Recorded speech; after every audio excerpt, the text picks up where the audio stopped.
चलिए ध्यान दीजिएगा सभी बच्चा, हम लोग पढ़ रहे थे बायोडायवर्सिटी एंड कंजर्वेशन, जैव विविधता और संरक्षण।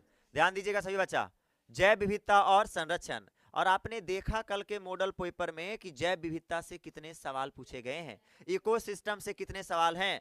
हम आपको बार बार बताए थे जातीय अभिक्रियाएं जो था, स्पेसिफिक इंटरेक्शन जो पढ़ाए थे 6 क्रियाएं, वो उसे एकदम याद करके जाना बउआ, उससे 2 नंबर का एकदम सवाल गारंटी है पूछ देगा। सहोपकारिता, अरे पढ़े थे ना, स्पर्धा, ये सहभोजिता, ये कॉमेंसलिज्म, ये सब सारी चीजों को उसे जाकर आपका पढ़िएगा, इकोसिस्टम में बताया गया था, सब देखिएगा। देखो बाबू, तो जैव विविधता और संरक्षण काफी वेटेज चैप्टर है जो इसको हम पढ़ रहे हैं। और आपने देखा कि जैव विविधता की यदि बात किया जाए तो जैव विविधता को बारे में बताने वाले वैज्ञानिक का क्या नाम था? Edward Wilson. क्या नाम था? एडवर्ड विल्सन नाम था सर। और एडवर्ड विल्सन ने हमारे जैव विविधता को एक अलग डेफिनेशन से प्रस्तुत किए थे। कौन सा डेफिनेशन जी? कौन सा डेफिनेशन? तो आप कहिएगा, बोलिएगा, बोलिए। जैविक संगठनों के प्रत्येक स्तर पर क्या मिलना? जीवों में विभिन्नताएं मिलना क्या कहलाता है? आप कहिएगा जैव विविधता कहलाता है। उसके बाद फिर हमने देखा कि पृथ्वी पर कितने प्रकार के जैव विविधता मिलते हैं? 3। पृथ्वी पर कितने प्रकार के जैव विविधता? 3 प्रकार के मिलते हैं। पहला को क्या कहिएगा, दूसरा को, तीसरा को। हाँ, तो आप पढ़ रहे थे बायोडायवर्सिटी, जैव विविधता, और हम आपको बताए थे पृथ्वी पर आपको 3 प्रकार का जैव विविधता देखने को मिलता है। एक कैसा मिलता है? तो एक जाति एक जैसा रहेगा और कई प्रकार, तो ये क्या कहलाएगा? जेनेटिक। क्या कहलाएगा? लेकिन पृथ्वी पर कई प्रकार के जीव में विभिन्नताएं दिखे तो, अगर पारिस्थितिकी स्तर पर मिले तो कोई दिक्कत यहां तक? फिर हम आपको बताए थे जेनेटिक बायोडायवर्सिटी का एक उदाहरण कभी मत भूलना। जेनेटिक बायोडायवर्सिटी का एक उदाहरण क्या था? हिमालय के क्षेत्र में मिलने वाला एक पौधा, जिस पौधा का क्या नाम है? वाउवॉल्फिया, राउवॉल्फिया वोमिटोरिया, जो ये हिमालय के क्षेत्रों में पाए जाते हैं तो एक ही पौधा, लेकिन इसका कई प्रकार देखने को मिलता है। जो क्या चीज को बताना चाह रहा है? Genetic biodiversity. कोई दिक्कत यहां तक? फिर हमने आपको बताए कि आपका अगर तुम बात करोगे कौन सी जी, कौन विविधता? स्पेसीज बायोडायवर्सिटी, जातीय जैव विविधता। तो जातीय जैव विविधता का भी हमने बहुत सारा उदाहरण दिए थे। अरे दिए थे। उभयचरों की संख्या, अगर आप चले जाते हैं पूर्वी क्षेत्रों में तो वहां पर कई उभयचर जो जीव होते हैं, वहां पर उभयचरों की सबसे ज्यादा जातियां देखने को मिलती है। कितना? पूर्वी घाटों में कितना? 200 से, और पश्चिमी घाटों में कितना? कोई दिक्कत यहां तक? इतनी बातों की चर्चा हम कर दिए थे आप लोगों को। अब आइए जरा अगली बातें। फिर हम बोले थे आपको इकोलॉजिकल बायोडायवर्सिटी के बारे में बताए थे।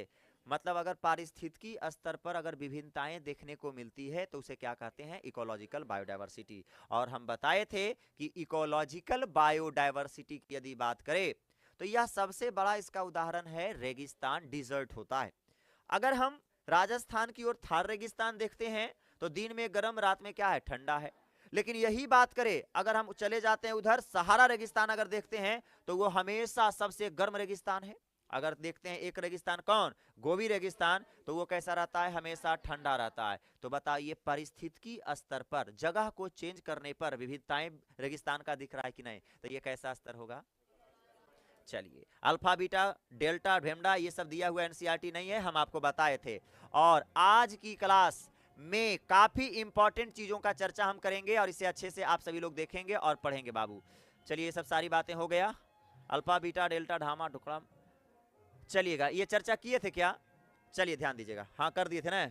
देखो बाबू, सबसे पहला बिंदु, इस पृथ्वी पर जैव विविधता को बनने में, बायोडायवर्सिटी के बनने में लाखों साल लग जाते हैं। अरे लगेंगे कि नहीं लगेंगे? इस पृथ्वी पर एक जीव की जातियां बनने में कई साल लगते हैं, पौधे की जातियां बनने में कई साल लग जाते हैं, लेकिन इसे समाप्त करने में कुछ समय में इसे समाप्त कर दिया जाता है।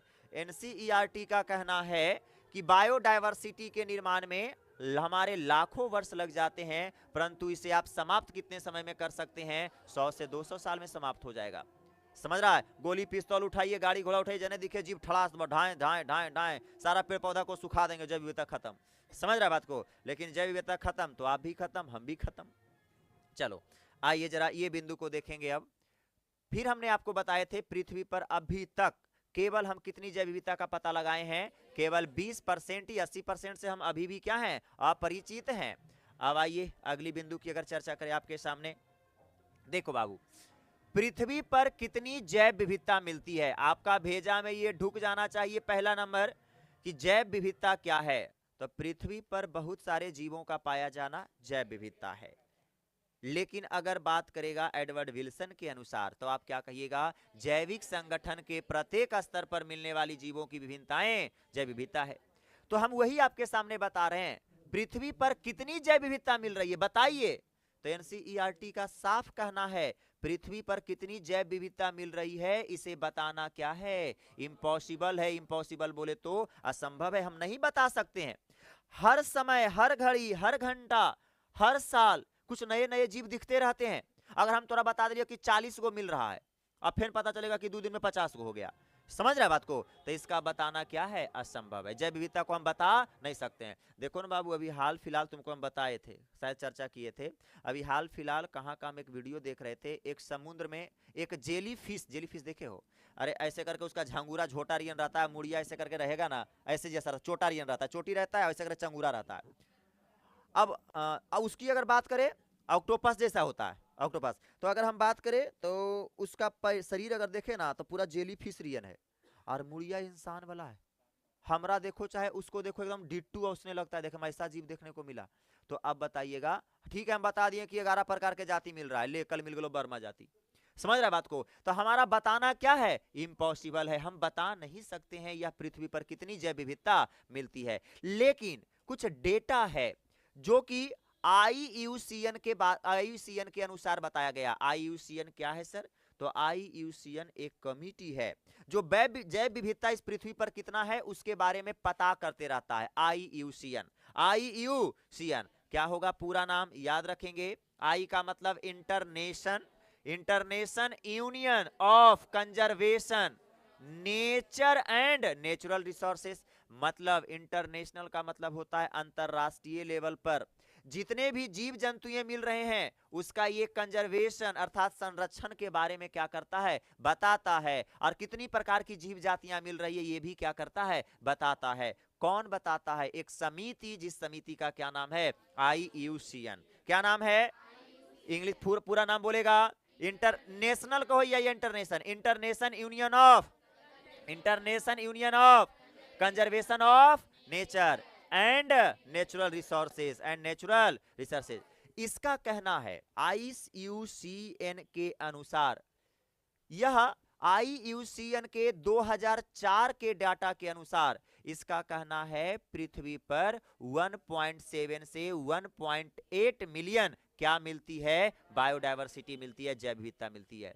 1.7 मिलियन का मतलब 17 लाख, 1 मिलियन का बराबर 10 लाख, तो 0.7 का मतलब क्या हो जाएगा 7, तो 7 लाख होगा ना, हो तो 17 लाख से लेकर कितना 18 लाख। ये सवाल अभी मॉडल पेपर में कल कराए थे अगर देखे होंगे तो अर्थात आप कह सकते हैं आईयूसीएन के 2004 डाटा के अनुसार बताया गया है पृथ्वी पर जैव विविधता कितनी है, 1.7 से 1.8 मिलियन, 1.7 से 1.8 मिलियन क्या मिल रहा है जी, बायोडायवर्सिटी मिल रहा है। बात समझ में आई क्या, अगली बिंदु याद रखिएगा, 1.7 से लेकर 1.8 मिलियन जो जैव विविधता मिल रहा है उसमें से अकेला 70% से ज्यादा कौची है, जंतु, और केवल 22% क्या है, प्लांट। 70% से ज्यादा क्या है, जंतु है। अरे 2004 का डेटा क्या कहता है, इस पृथ्वी पर जीव जंतु पेड़ पौधा कितना लाख है, 17 लाख से 18 लाख, यही बता रहा जैव विविधता है, जिसमें से प्लांट कितने हैं, 22, केवल 22%। लेकिन अगर जंतु की बात करें तो 70% से ज्यादा। तो आप कहिएगा सर जोड़िए तो कितना होता है, तो आप कहिएगा 70 और 22 92 होता है सर, 8 करने गया, तो हम यहाँ पर क्या लिख दिए, 70% से ज्यादा, 70 से 78 तक हो सकता है। समझ रहा है बात को, अर्थात हम कह सकते हैं 70% से ज्यादा जंतु मिलता है और 22% के आसपास क्या मिलते हैं, पादप मिलते हैं। और जितना जंतु मिलता है ओकर 70%, 65 से 70% अकेला क्या मिलता है? कीट। जंतु का भी 70% अकेला कौन है? कीट है। याद रखना, जैव विविधता में सूक्ष्म जीवों को कनेक्ट नहीं करते हैं। अगर सूक्ष्म जीव के जिस दिन कनेक्ट करे लगे ना बाबू, तो करोड़ों खरबों मतलब मील और शंख पद्दू में जाएगा। समझ रहा बात को? बैक्टीरिया बैक्टीरिया सूक्ष्म जीवों को हम बायोडायवर्सिटी में नहीं जोड़ते हैं। बायोडायवर्सिटी में बड़े बड़े जीवों को जो लायक है उसको हम लेते हैं जी। चलिएगा, अर्थात हम कह सकते हैं कि सर पृथ्वी पर IUCN का कहना है कि 17 लाख से 18 लाख 2004 के डाटा के अनुसार जैव विविधता मिल रही है, जिसमें से जंतु कितना परसेंट? 70% से ज्यादा, और पादप कितना परसेंट? 22%। अब सवाल आता है 70% में भी 70% कौन होगा? कीट होगा। अब कहिएगा हम समझ नहीं रहे सर, 70% है या 70% कीट, तो समझ में नहीं आया। सिंपल सा बात है बाबू। मानिए कि 2004 के डेटा के अनुसार अगर हम आपके सामने बोला कि 100 जैव विविधता मिल रहा है, कैसा कितना मिल रहा है? 100 जैव विविधता। समझना तुम आसान से, 100 जैव विविधता मिल रहे हैं। अब हमने बोला इस 100 जैव विविधता में प्लांट है 70%, तो 100 का 70% 70, और बताओ तो बाकी जो बच गया वो कौची होगा? प्लांट। अरे क्या हो जाएगा? प्लांट हो जाएगा। अभी जो 70 आया ये अजंतु ना, अब इसका 70% क्या है? कीट है। तो अभी 70 का आप 70% निकालिए, 70 का आप 70% कीजिएगा तो कितना आएगा? 0 से 0 कट जाएगा, कितना? 49। मतलब 70 गो अगर जंतु है तो ओकरा में 49 गो अकेला कौची है? कीट है। कीट की जातियां देखने को मिल रही है। बात समझ में आया? तो ये बातों को याद रखिएगा, जितना जंतु है उस जंतु का 70% अकेला किसकी जीव जातियां देखने को मिलती है? इंसेक्ट का। इंसेक्ट बोले तो कीड़े मकोड़े का। कोई दिक्कत यहां तक? अगले सवाल अब देखते हैं। नेक्स्ट बिंदु, ये काफी इंपॉर्टेंट बिंदु है बाबू। अगर पृथ्वी पर अगर बोले, आपको कल बताए थे कि अगर पृथ्वी पर की अगर बात करें तो पूरा पृथ्वी का भारत केवल कितना % पर स्थित है जी? 2.4। 2 पॉइंट, लेकिन 2.4 तो हम मानते हैं सर स्थित है इतना में भारत, लेकिन यहाँ जैव विविधता कितना % मिलता है? 8.1%। 8 हम आपको ये भी बताएंगे सर इतना ज्यादा ऐसा क्यों मिलता है, वो हम अभी तुरंत बताने वाले हैं। ये भी मॉडल पेपर का आपका सवाल है कि नहीं है? आप कह सकते हैं कि पृथ्वी पर 2.4% जो भारत का जितना स्थल है, स्थल तो है 2.4%, लेकिन बायोडायवर्सिटी पूरा पृथ्वी पर का कितना का है? तो 8.1%। कितना? 8.1%। ये कुछ डेटा जैसे दिए गए हैं, जैसे कि पृथ्वी पर 2,70,000 उच्च कोटि का पादप मिलता है। ये सब होते हैं, डेटा दिए गए हैं मेरे द्वारा, NCERT में नहीं दिया है, इसलिए अगर आपको देखना है तो आप इसे स्क्रीनशॉट ले सकते हैं। चलिए अगली बातें देखो। अब यहाँ ये आपका इंपॉर्टेंट है, ये इंपॉर्टेंट आपका हेडिंग है, समझिएगा इसके हेडिंग को। क्या है? Pattern of biodiversity. समझना, जैव विविधता का प्रारूप क्या है सर? जैव विविधता का प्रारूप, पैटर्न का मतलब समझता है, इस पृथ्वी पर जैव विविधता अलग अलग जगहों पर अलग अलग पैटर्न में मिलती है। यहां जैव विविधता अलग है। अब यहां से निकल के पटना जाएंगे तो पटना की जैव विविधताएं अलग है। समझाने के लिए बता रहे हैं, मतलब जैव विविधता का अलग अलग क्या मिल रहा है? पैटर्न मिल रहा है। स्थान के चेंज करने से जैव विविधता का क्या बदल रहा है? पैटर्न बदल रहा है। यहां पर घोड़ा हाथी का जैव विविधता दिख रहा है, वहां जब गए तब पशु पक्षियों का, घोड़ों बंदरों का, रेप्टाइल्स का जैव विविधता दिख रहा है। तो जब हमने जगह बदला तो जैव विविधता का पैटर्न बदल गया। अरे बदला कि नहीं बदला? समझा हमने क्या बोले? जगह बदलने से अगर जैव विविधता का रूपे बदल जाता हो तो वह क्या कहलाता है? जैव विविधता का प्रारूप। क्या कहलाएगा? जैव विविधता का प्रारूप। क्या कोई याद करे पड़ेगा डेफिनेशन? नहीं। जगह बदलने से अगर जीवों का पूरा रूपे बदल देता है, जैव विविधता का रूप बदल जाता हो, तो वह क्या कहलाएगा? जैव विविधता का प्रारूप। यहां पर मानिए घोड़ा हाथी का जैव विविधता मिल रहा है, आप दूसरा जगह चले गए, बंदर और फलना का मिल रहा है, जगह बदले जैव विविधता का पैटर्न क्या हो गया? बदल गया। तो यही क्या कहलाता है? जैव विविधता का प्रारूप। और जैव विविधता का प्रारूप याद रखना बाबू 2 प्रकार के होता है। कितना प्रकार के मिलते हैं? जैव विविधता का प्रारूप, ये इसको 2 भागों में बांटा गया है। पहला क्या कहिएगा? लैटिट्यूडनल। क्या कहेंगे? Latitudinal gradients. हिंदी में क्या कहोगे? अक्षांशीय प्रवणता। बोलो क्या कहोगे? Latitudinal gradients. हिंदी में क्या कहोगे? अक्षांशीय प्रवणता।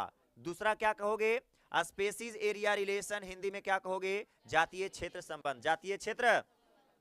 आप पढ़ रहे हैं कौन सा heading? Patterns of biodiversity. Patterns of स्थल को बदलने से अगर जैव विविधता का रूप बदल रहा है तो वही क्या है, जैव विविधता का प्रारूप। और हमने बोला ये दो प्रकार से पैटर्न बदलता है। कितने प्रकार से? दो प्रकार का पैटर्न बदलता है। एक क्या बोलिएगा, लैटिट्यूडनल ग्रेडियंट्स, हिंदी में अक्षांशीय प्रवणता, और दूसरा क्या कहिएगा, स्पेसिस एरिया रिलेशन, बोले तो जातीय क्षेत्र संबंध। दोनों के दोनों आवश्यकता से ज्यादा इंपॉर्टेंट है, लेकिन ये मोस्ट इंपॉर्टेंट है बाबू, ये आवश्यकता से ज्यादा भी आई है। समझ रहा है? अगर इसकी बात करें तो थोड़ा ये कम है, लेकिन अगर एकरा बात करें तो ये थोड़ा सा ये ज्यादा है इसकी अपेक्षा। तो आइए जरा दोनों को देखते हैं बिल्कुल आसान तरीके से। अक्षांशीय प्रवणता, लैटिट्यूडनल ग्रेडियंट्स में किस प्रकार की जैव विविधता का रूप बदलता है बताइए सर। तो इसे जानने से पहले हम आपको ज्योग्राफी की दुनिया में ले चलते हैं। आइए, आप सभी बात जानते हैं, सभी इंसान जानते हैं कि सर हमारा पृथ्वी का आकार जो है यह किसके समान है जी, किसके समान है? तो आप कहिएगा, देखो इसका बहुत कुछ का कुछ कहना, कोई कह रहा है गेंद के समान, कोई कह रहा है नारंगी के समान, मतलब अलग अलग प्रकार का इसका कोई प्रभु, लेकिन इतना है कि नारंगी के समान, कोई कह अंडाकार जैसा हो रहा है। किसी भी प्रकार का हो, हम ज्योग्राफिकल की यहाँ बात नहीं करेंगे, आप जो आज जो माध्यम से याद किए हैं वही सही है, ठीक है। चलिएगा, नारंगी अवस्था में याद रखिएगा। लेकिन देखो बाबू, तो ये आपका एक क्या है, पृथ्वी है। ये क्या है, पृथ्वी। अब इस पृथ्वी पर जगह जगह पर अलग अलग वातावरण मिलता है।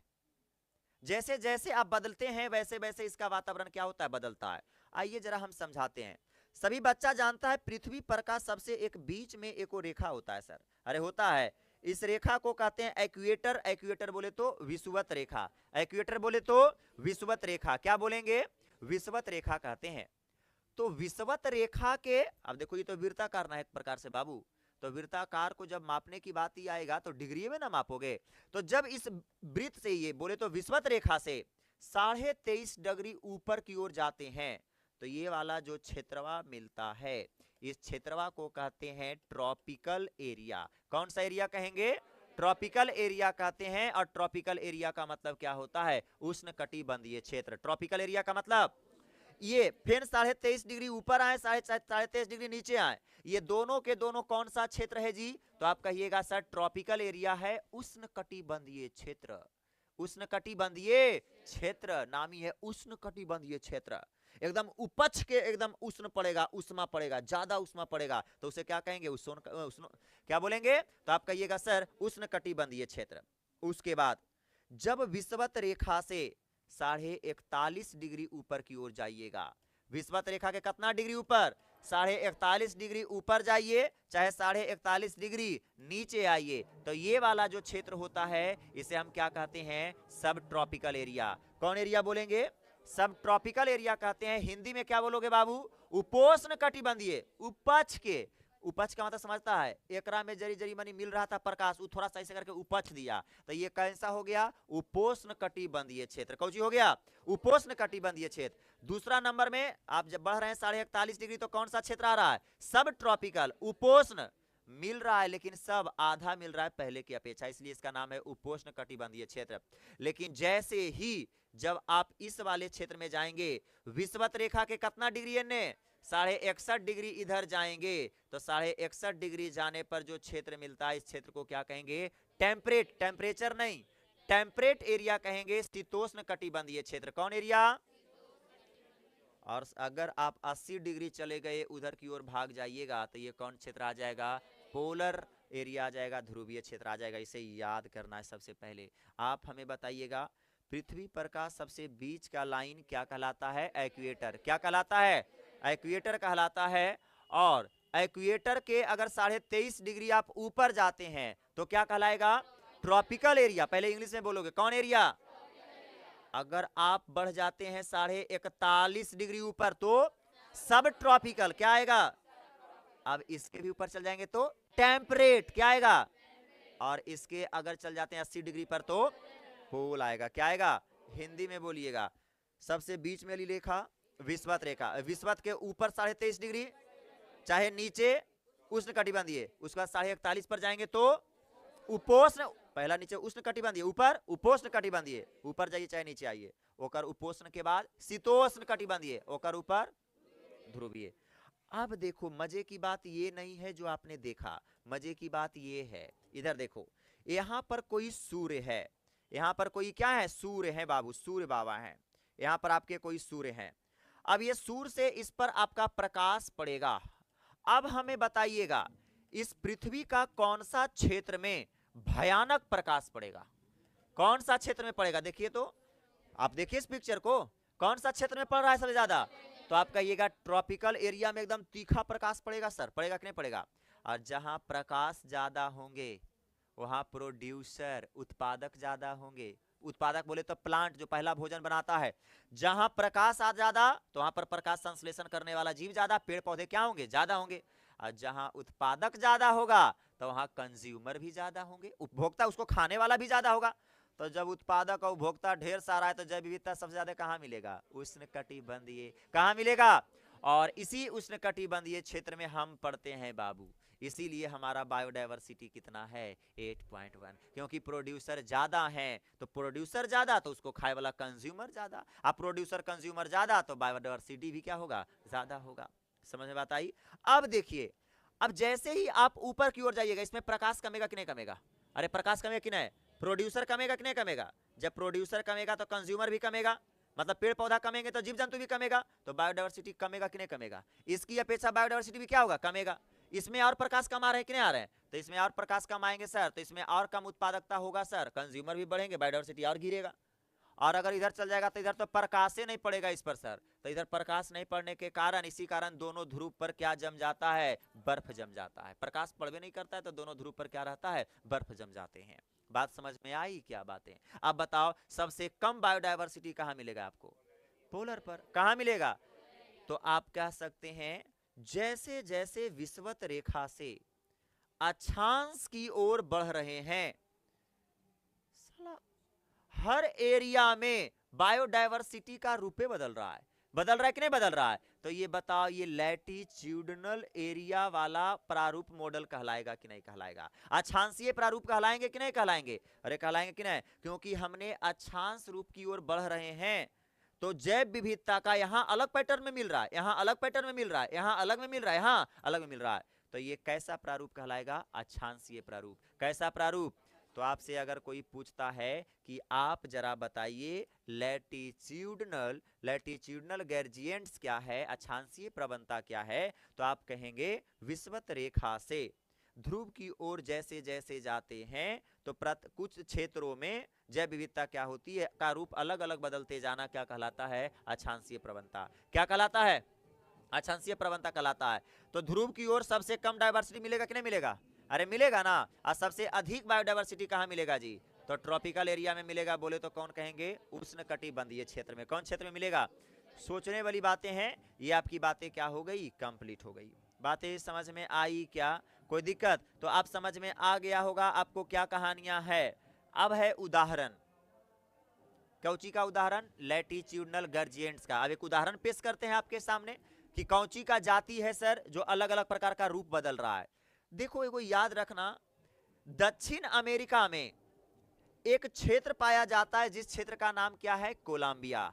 क्या नाम है, कोलंबिया। कौन क्षेत्र, और यह कोलंबिया क्षेत्र कहां पड़ता है बाबू, देखो तो ट्रॉपिकल, ट्रॉपिकल बोले तो क्या कहेंगे, उष्णकटिबंधीय, क्या बोलेंगे,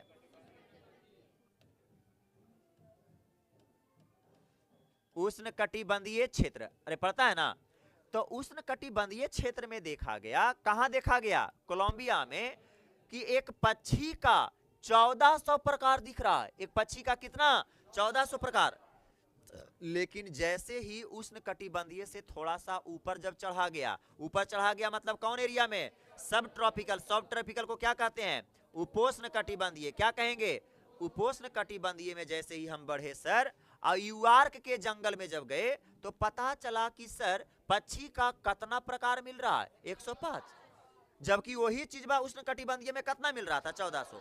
क्या मॉडल बदल रहा है कि नहीं बदल रहा है, रूप बदल रहा है कि नहीं बदल रहा है, कौची की तरफ बढ़ रहे हैं, तो अक्षांश के तरफ। यही अगर ध्रुव पर गए तो पता चला पक्षी के कितना प्रकार दिख रहे हैं, 56 प्रकार ही दिख रहा है। तो बताइए जरा, अक्षांशीय की ओर बढ़ने से पक्षी का पूरा बायोडायवर्सिटी रूप बदला कि नहीं बदला, तो ये क्या कहलाएगा, लैटिट्यूडनल ग्रेडियंट्स। क्या कहलाते हैं, लैटिट्यूडनल ग्रेडियंट्स। हिंदी में क्या बोलोगे, अक्षांशीय प्रवणता। जैसे जैसे हम अक्षांश की ओर बढ़ते हैं तो जैव विविधता का प्रारूप बदलना अक्षांशीय प्रवणता कहलाता है। क्या कहलाता है, अक्षांशीय प्रवणता। आप जैसे बता दीजिएगा, उष्ण कटिबंधीय क्षेत्र में एक पक्षी 1400 प्रकार का मिलता है, उपोष्ण कटिबंधीय में एक पक्षी 105 प्रकार का, लेकिन पोलर में 56 प्रकार का। कौन कौन सा क्षेत्र यहाँ पर लिखल है, कोलंबिया एक क्षेत्र है, यूआर के एक जंगल पड़ता है जो कौन सा क्षेत्र में आता है, उपोष्ण। ग्रीनलैंड की अगर बात करें तो इसमें इतना प्रकार का। तो जैसे जैसे ऊपर जा रहे हैं जैव विविधता क्या हो रहा है, का रूप बदल रहा है, तो ये अक्षांशीय कहला गया। कंप्लीट। और भी उदाहरण है, आइए जरा दूसरा उदाहरण देखिएगा। ये सब उदाहरण जो भी पूछेंगे आपको लंबा का लंबा, कल देखा था ना कितना लंबा लंबा ऑप्शन देता है, अवश्य करके लंबा लंबा ऑप्शन देगा, आपको टिक करना है। आइए अब दूसरा क्या है, बस समझ गए हैं, बस उदाहरण क्या जी, कुछ भी नहीं। देखो देखो बाबू, टेम्परेट एरिया में, कौन एरिया, टेम्परेट एरिया का मतलब, टेम्परेट एरिया का मतलब क्या बोलोगे, उपोष्ण, सॉरी सॉरी सॉरी सॉरी, क्या बोलोगे, टेम्परेट का मतलब कैसा एरिया, शीतोष्ण। कौन एरिया बोलोगे, शीतोष्ण। और ट्रॉपिकल का मतलब उष्ण कटिबंधीय, क्या हो जाएगा, उष्ण कटिबंध। अब देखो समझना एक छोटी सी बात, शीतोष्ण वाले क्षेत्र में एक जंगल है बाबू, मध्य पश्चिमी भाग में एक जंगल पड़ता है, अमेरिका में पड़ता है, एक जंगल है मध्य पश्चिमी भाग अमेरिका की तरफ एक जंगल है, और वह कौन सा क्षेत्र में आ रहा है, शीतोष्ण क्षेत्र में आ रहा है। तो वहां पर वैस्क्यूलर प्लांट देखा गया। अब कहिए वैस्क्यूलर प्लांट क्या होता है सर, वैसा प्लांट, जेरा में वैस्क्यूलर प्लांट संवहनी, जेरा में जाइलम और फ्लोएम पाए जाते हैं, वैसा पादप जिसमें जाइलम और फ्लोएम पाए जाते हैं। अब आपको पता तो इतना होगा 10वां में कि जाइलम का क्या काम होता है, फ्लोएम का काम क्या होता है। जाइलम का काम है पौधों के सभी पत्तियों के पास जल को पहुंचाना, और हमारा फ्लोएम का क्या काम है, तो जाइलम और फ्लोएम को क्या कहते हैं, वैस्क्यूलर, क्या कहते हैं। और कौन से ऐसे पौधे हैं सर, 5 प्रकार का पौधा सभी जानता है, Thallophyta, bryophyta, pteridophyta, gymnosperm, angiosperm. जेकरा में से टेरिडोफाइटा, जिम्नोस्पर्म, एंजियोस्पर्म, हिंदी में क्या बोलोगे, टेरिडोफाइटा, अनावृत बीजी पौधा, और क्या बोलोगे, आवृत बीजी पौधा। समझ रहा है ना, पूरा पहले ही डिफाइन कर चुके हैं, बार बार हमरा डिफाइन करवाओगे बउआ तो क्लास लंबा खाली जाएगा। क्या कहोगे, टेरिडोफाइटा प्लांट हम पहले ही बता दिए, जड़ तना पत्ती सब में सभे रहता है, लेकिन पुष्पन की क्रिया नहीं करता है। जिम्नोस्पर्म, पुष्पन की क्रिया होता है सर, लेकिन इसका बीज का कोई आवरण नहीं होता है, इसमें पुष्पन की क्रिया भी होगा, बीज का आवरण भी होगा, तो उसे एंजियोस्पर्म प्लांट कहते हैं। अब देखो, आप समझ गए ये बातों को, तब समझिएगा। तो हमने बोला कि जब आप अमेरिका में अगर मध्य पश्चिम भाग की ओर जाते हैं तो आपको एक क्या मिलता है, जंगल। कौन सा क्षेत्र में, शीतोष्ण वाले क्षेत्र में। और यदि यही आप जाते हैं इक्वाडोर जंगल, कौन जंगल, इक्वाडोर जंगल में आप जाते हैं, तो इक्वाडोर जंगल में एक एरिया है जिस एरिया को क्या कहते हैं, ट्रॉपिकल। कौन है, ट्रॉपिकल।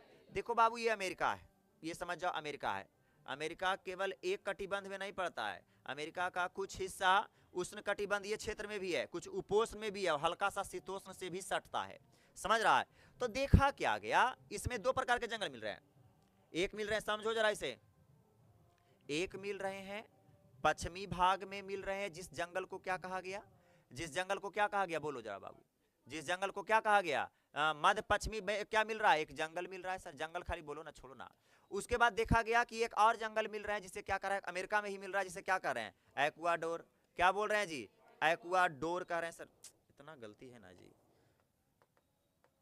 क्या कह रहे हैं, इक्वाडोर जंगल मिल रहा है सर। ये जंगल जो है कौन सा क्षेत्र में पड़ रहा है, ये जंगल कौन सा क्षेत्र में है जी, तो आप कहिएगा शीतोष्ण। कौन क्षेत्र में, शीतोष्ण। ये वाला जंगल कौन क्षेत्र में, तो आप कहिएगा उष्ण कटिबंधीय। तो देखा क्या जा रहा है, दोनों अमेरिका के जंगल है, लेकिन अक्षांश की ओर जैसे अगर बढ़ा है ना तो रूप बदल गया। इसमें जो शीतोष्ण कटिबंधीय में जितना मिल रहा है वैस्क्यूलर टिश्यू वाला प्लांट, उसका 10 गुना मिल रहा है कहां जी, तो एक्वाडोर जंगल में। उसका कई गुना, 10 गुना मिल रहा है। कौन सा जंगल में बोलिएगा, तो एक्वाडोर जंगल में। कौन सा जंगल में बोलेंगे, एक्वाडोर जंगल में। बस वही आपको यहां पर लिखा हुआ है। टेम्परेट एरिया बोले तो शीतोष्ण क्षेत्र में एक जंगल है, और एक जंगल है एक्वाडोर जंगल, जो कौन सा क्षेत्र में पड़ रहा है, ट्रॉपिकल क्षेत्र में पड़ रहा है। तो इस एरिया वाला जंगल से इस एरिया वाला जंगल में 10 गुना ज्यादा क्या देखने को मिलता है? वेस्क्यूलर प्लांट की जातियां, वेस्क्यूलर प्लांट की जातियां। तो अब बताओ बाबू, यहां पर शीतोष्ण है, यहां पर उपोष्ण है, तो अक्षांश की ओर ना बढ़ रहे हो? तो अक्षांश की ओर जब हम बढ़ रहे हैं तो जैव विविधता क्या बढ़ रहा है कि नहीं बढ़ रहा है? सॉरी, एने से आ रहे हैं तो घट रहा है, एने से जा रहे हैं तो क्या हो रहा है? बढ़ रहा है। तो बताइए, यह भी एक किसका उदाहरण है? किसका उदाहरण है? तो आप कहिएगा लैटिट्यूडनल ग्रेडियंट्स का। किसका उदाहरण है? लैटिट्यूडनल ग्रेडियंट्स का है। बस इसको याद रख लेना है बाबू। एक जंगल है जिस जंगल का नाम है अमेज़न जंगल। सर अमेज़न जंगल क्या है सर? तो आप डायरेक्ट कहेंगे अमेज़न एक बहुत बड़ा जंगल है इस पृथ्वी पर का। और पृथ्वी पर का सबसे ज्यादा ऑक्सीजन देने वाला जंगल कौन सा है? अमेज़न जंगल है। इसीलिए पृथ्वी पर का इसे क्या माना जाता है? फेफड़ा। पृथ्वी पर का क्या माना जाता है? फेफड़ा माना जाता है। और जब बहुत बड़ा जंगल है, बहुत ज्यादा उत्पादकता है, तो बहुत ज्यादा उपभोक्ता भी होगा। अर्थात सबसे ज्यादा जैव विविधता आपको कौन जंगल में मिलेगा? मैक्सिमम बायोडायवर्सिटी किस में मिलेगा? अमेज़न के जंगल में। क्यों किस में मिलेगा? अमेज़न के जंगल में। ऐसा कहा गया है एनसीईआरटी के अनुसार, अमेज़न के जंगल में पादप की कितनी जातियां हैं? 40,000। पादप की कितनी जातियां? सारा डेटा याद रखना। पादप की कितनी जातियां? मछली की कितनी जातियां? 3,000। पक्षी के कितना जातियां? 1,300। उभयचर के कितना जाति? 427। और रेप्टाइल्स का कितना जाति? 378। और वर्टेब्रेट्स के कितना जाति? तो 1,25,000। 1 लाख। ये सारे कहाँ मिल रहे हैं? अमेज़न जंगल में। सबसे ज्यादा जैव विविधता वाला जंगल अमेज़न। क्या बोलिएगा? अमेज़न कहेंगे। पादप की कितनी जातियां? डेटा याद करो। पादप के कितना? पादप कितना? मछली कितना? मछली कितना? उसके बाद पक्षी कितना? पक्षी कितने? पक्षी कितने? 1,300। एम्फीबियंस उभयचर कितना? 427। और रेप्टाइल्स कितना? वर्टेब्रेट्स का मतलब समझते हो? क्या लिखा हुआ है? अकशेरुकी इनवर्टेब्रेट्स। इनवर्टेब्रेट्स अकशेरुकी, जेकरा में वर्टेब्रेट्स पाया नहीं जाता, ये वाला पाया नहीं जाता, उसे इनवर्टेब्रेट्स कहते हैं। तो उसकी जातियां कितनी मिलती है? 1,25,000। 1,25,000। बिंदे में यहाँ पर पॉइंट पड़ गया है, तो इन्हें बन गया 1000, इन्हें बन गया लाख। समझा? 1,25,000। तो ये थी पूरी की पूरी कहानियां। आपने देखा अक्षांशीय प्रवणता। क्या देखे? अब हमें बताएंगे आज का हेडिंग क्या था। मेन हेडिंग बताइए क्या है? क्या है जी? तो आप कहिएगा आज का हेडिंग हमारा था सर, क्या कर रहा है तुम? हाँ चलिएगा। हाँ, आज आपने देखा क्या था मेरा main heading? Biodiversity of pattern, patterns of biodiversity पढ़ रहे हैं, जैव विविधता का प्रारूप। हमने कहा जैसे जैसे क्षेत्र बदलते हैं जैव विविधता का रूप बदलता है, तो यही जैव विविधता का क्या है? प्रारूप। हमने बोला जैव विविधता का 2 प्रकार का प्रारूप देखने को मिलता है। पहला क्या? यदि आप अक्षांश की ओर बढ़ते हैं तो देखने को मिलता है, जिसे हम क्या कहते हैं? Latitudinal gradients. बोले तो हिंदी में क्या कहेंगे? अक्षांशीय प्रवणता। तो आपने देखा कि विषुवत रेखा से जैसे जैसे ऊपर जाते हैं जैव विविधता क्या होता है? कमता है। और ध्रुव की ओर सबसे कम मिलता है, और सबसे ज्यादा जैव विविधता कौन सा क्षेत्र में? उष्णकटिबंधीय में। और उष्णकटिबंधीय में भी हमारा भारत है, इसीलिए भारत की जैव विविधता कितनी है? 8.1। 8 पॉइंट कंप्लीट। उसके बाद फिर हमने आपके इसका उदाहरण याद रखना है। उदाहरण कहेगा कि बताइए का उदाहरण, तो आपको उदाहरण बताइएगा। पक्षियां के बारे में बताइएगा कि हम फलना जगह से फलना की ओर अगर अक्षांश की ओर बढ़ते जाते हैं सर, तो जैव विविधता पक्षियां का क्या होता है? अलग प्रकार का मिलता है। नहीं बताए क्या? आपका पोलर में कितना प्रकार के पक्षी मिल रहा था, लेकिन थोड़ा सा और नीचे आए, सब ट्रॉकिल पट में आए तो कितना? पक्षी का 105 जाति प्रकार का जाति मिल रहा है। और जैसे ही हम आ गए उष्णकटिबंधीय में, तो उस पक्षी का कितना प्रकार जाति मिल रहा है? 1400। तो ये अक्षांशीय स्तर पर बताओ रूप बदल रहा है जैव विविधता की कि नहीं? कंप्लीट। वही चीज आपने यहाँ देखा कि वेस्क्यूलर टिश्यू का प्लांट ट्रॉपिकल एरिया में क्या मिल रहे हैं? 10 गुना ज्यादा मिल रहे हैं। किसकी अपेक्षा मिल रहे हैं? टेम्परेट एरिया की अपेक्षा मिल रहे हैं। समझ रहा है बात को? तो ये इसी के साथ इसकी कहानी क्या हो जाती है? समाप्त। ये याद रख लेना है। प्लांट कितना मिल रहा है अमेज़न में? 40,000। कितना बोलोगे? 40,000। बताओ मछली कितना मिल रहा है? पक्षी कितना मिल रहा है? एम्फीबियंस कितना मिल रहे हैं? रेप्टाइल्स कितने मिल रहे हैं? वर्टेब्रेट्स कितने मिल रहे हैं? कोई दिक्कत? पक्षी कितना मिल रहे हैं? पक्षी कितना? एम्फीबियंस कितना? रेप्टाइल्स कितना, अस्कशेरुकी कितना, अकशेरुकी। कोई दिक्कत यहाँ तक? चलिए फिर यहाँ तक बातें हो गई कंप्लीट।